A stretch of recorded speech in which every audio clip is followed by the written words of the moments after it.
So one day I was recommended by YouTube a video from Odysseus about the link between people on the autism spectrum and Sonic the Hedgehog. I don't even play Sonic the Hedgehog, but I thought I'd check it out anyway, as it's something I've noticed subconsciously as well. In short, it was a well-researched video that made some very solid and interesting points about the media people with autism tend to gravitate towards. But then it got me thinking, doesn't Transformers have a lot of fans on the spectrum?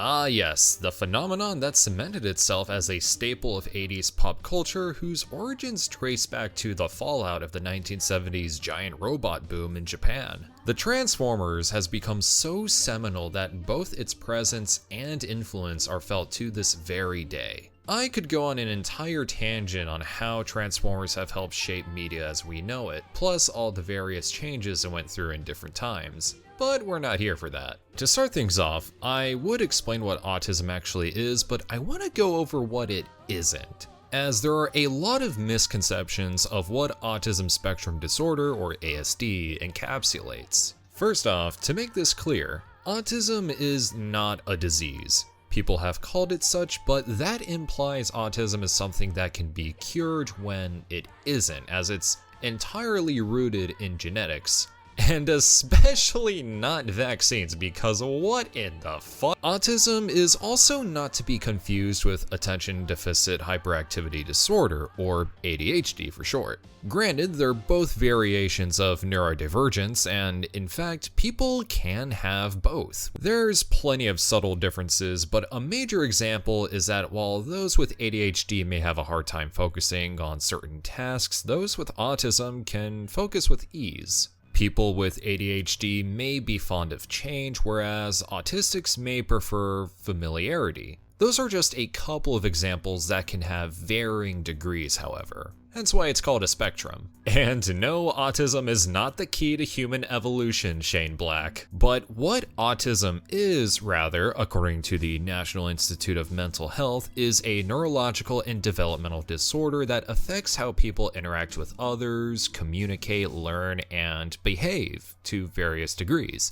Again, that's why it's called the spectrum. Autism traits may include, but aren't limited to, difficulties in communication, mental symptoms that could affect performance and functionality in school, work, etc., and especially having what some may call a special interest. A hobby that may come off as peculiar or oddly specific to the average neurotypical, but in actuality is the lifeblood of that individual in that they eat, sleep, breathe, live, and die on things that bring them not only joy and happiness, but comfort. It can be video games, building model kits, collecting buttons, bottle caps, what have you. Transformers was an effective pastime for many of us, as we escaped into a world where robots that can turn into cars just beat the crap out of each other in an intergalactic civil war. But what was it about the conflict between the Autobots and Decepticons that was so alluring to those on the spectrum?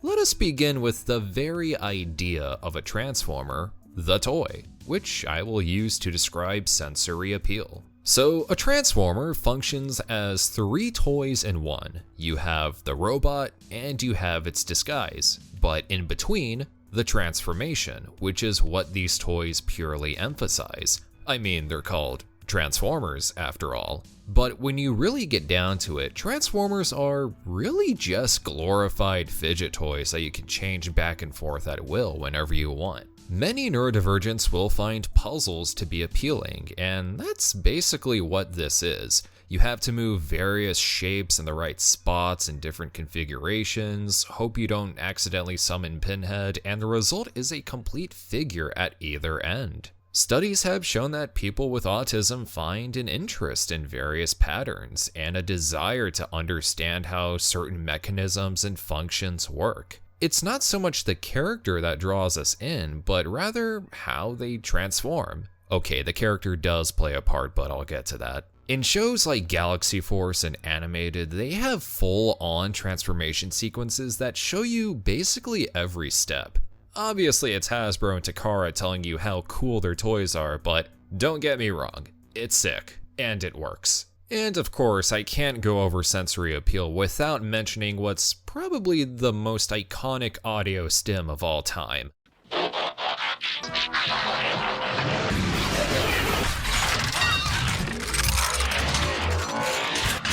Don't get me started on triple changers, quadruple changers, six changers, and so forth, cause it's the same appeal of the transformation, but on steroids. Like, Astro Train has peak autistic appeal. Don't think anyone was ready for a robot that could turn into a train and a space shuttle. And when I found out about Six Shot, I claimed him as my favorite Transformer for a good while. And that's another thing that makes Transformers so interesting, and it's that each one is so unique in their own way. Hardly are two Transformers ever the same. Even if it's any of the Datsuns or Seekers, they always find a way to stand out, thus providing a different kind of sensory stimuli. Transformers has covered a vast array of alternate forms to where there's a Transformer for pretty much anything, for pretty much anyone. If you like sports cars, you may find yourself liking one of the Lamborghinis like Sideswipe or Sunstreaker. Oh, you like jets? How about Starscream or any one of his many repaints? Construction vehicles? Military vehicles? Dinosaurs? Tape decks? Microscopes? A gun? If it exists, it's probably gotten a Transformer toy made out of it. Even a toaster. Studio Series Dickbot when. Another thing that makes these characters such a big draw is their colors. As already established, Transformers is a whole universe full of different kinds of robots. Going back to the Seekers, even though they all share the same body and jet mode, not everyone is gonna have Starscream be their favorite, despite him being the one in the forefront. I've seen plenty of people say Thundercracker or Skywarp is their favorite, and all for good reason, partly because of their color schemes. Let's take Optimus Prime for example. A red truck which complements both his strength as a leader and his compassion for living things. He has blue to coincide with his desire for peace and display his authority. These also happen to be complementary colors, which in turn makes for a very visually appealing design with a lot of meaning behind it. Let's look at Megatron, a towering silver robot as if to evoke a future of a technological uprising under his rule. Bumblebee, a small yellow car who brings hope and courage. Soundwave's blues signify his loyalty to his cause. Shockwave's purples are tied to his mysteriousness and unpredictability. Starscream's colorful appearance makes him look like a jester. The grays, reds, and golds on Grimlock symbolize his primal tendencies, his fury and king status amongst the Dinobots. You know what?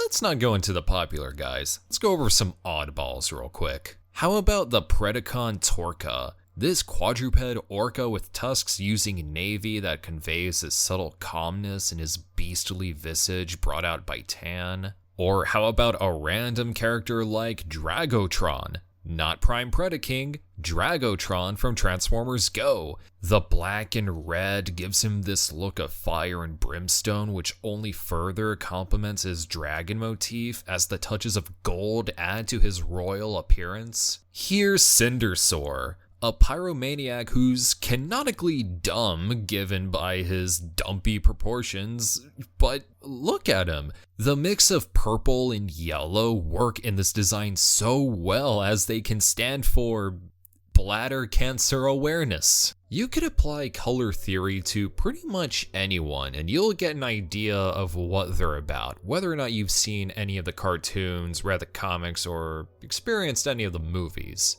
That's another thing that makes it all attractive, and it's the accessibility of Transformers. Like what Bumblebee does to Ravage and Revenge of the Fallen, there's more than one way to engage with the franchise, and there's no wrong way either. Okay, maybe except KISS players. You can even get into the predecessors of Transformers like Diaclone and Microchange and still qualify as a fan. Here's a question, would watching the Brave series make you a Transformers fan? So being into Transformers and by extension, Transformers collecting may seem like a niche and interesting hobby, but Like what I said before about autistic individuals developing special interests and how the world of Transformers is so vast, it gets deeper, and I mean deep.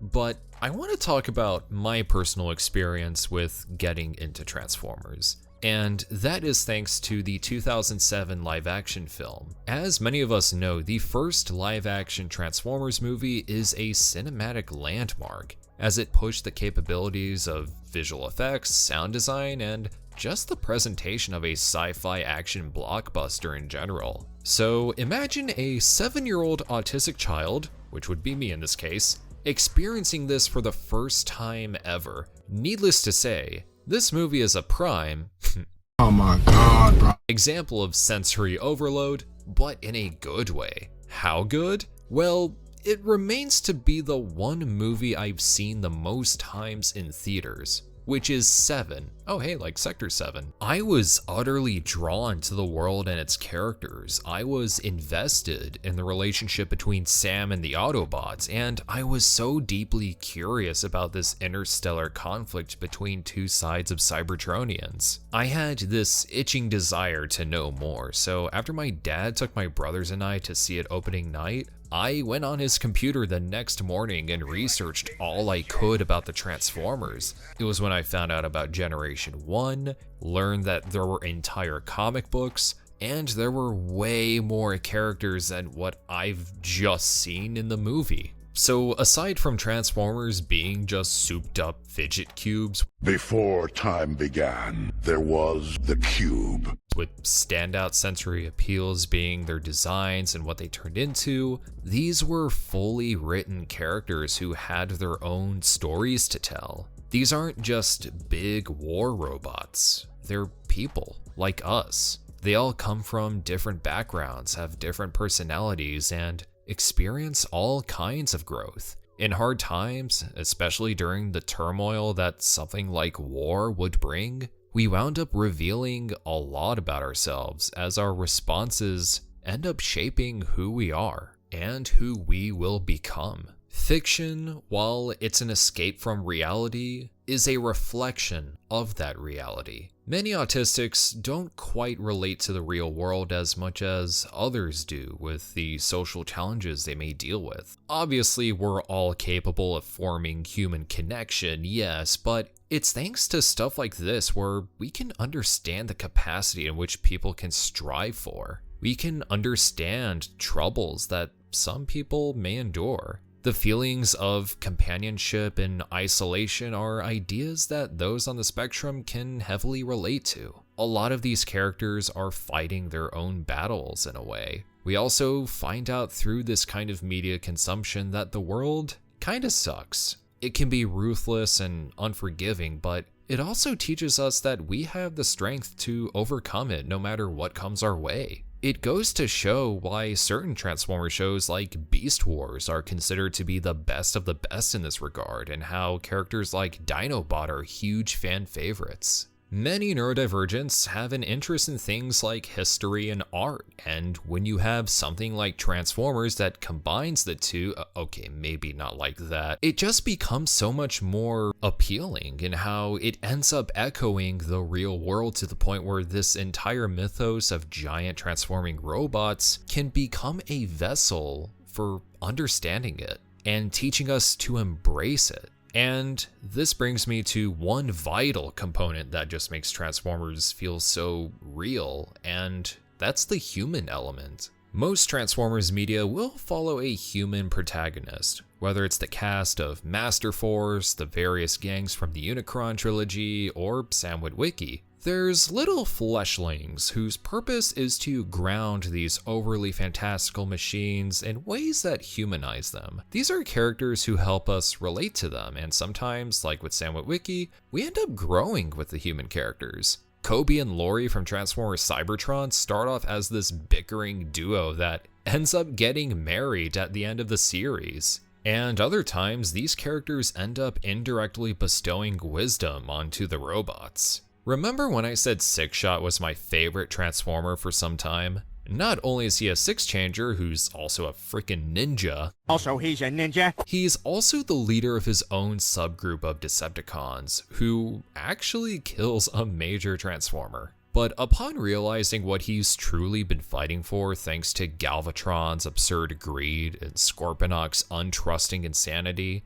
Sixshot actually ends up being one of the handful of Transformers over the years who ends up defecting from the Decepticons. Yeah, the all-powerful one Decepticon army of a killing machine has a sense of clarity and befriends Daniel of all people, even going out of his way to protect him on multiple occasions. And in leaving the Decepticons and helping the Autobots, Sixshot becomes essentially a Ronin, a lone wolf who goes about on his own terms and leaves the war as the side he once fought for meets its downfall. And because of this, he's earned the nickname Uncle Sixshot. I think it's safe to say that if it weren't for Daniel, Sixshot probably would have been scrap metal before the end of Headmasters. And all of this drives home the main idea of what Transformers is truly about at its core: coexistence. Not just people on the spectrum, but people with a form of neurodivergence as a whole tend to feel excluded from certain moments in life. We end up feeling alien, and while not quite explicitly, we can feel shunned by society for being, quote, not normal. And seeing a whole fiction that emphasizes alien robots trying to fit into society, we can't help but really connect with that. And obviously, this isn't limited to just neurodivergence. People of different races, nationalities, and genders can see a part of themselves within this great mythos. It also helps that a lot of the Transformers treat each other like family. The Autobots have always had that vibe to them, as Optimus has always been interpreted as this cool dad or uncle that you can't help but love. And this even goes into the opposition to an extent, even if everyone is just roommates who hate each other. These warriors from Cybertron and their human companions show us that we are better and stronger than we think, and that the connections we form as a species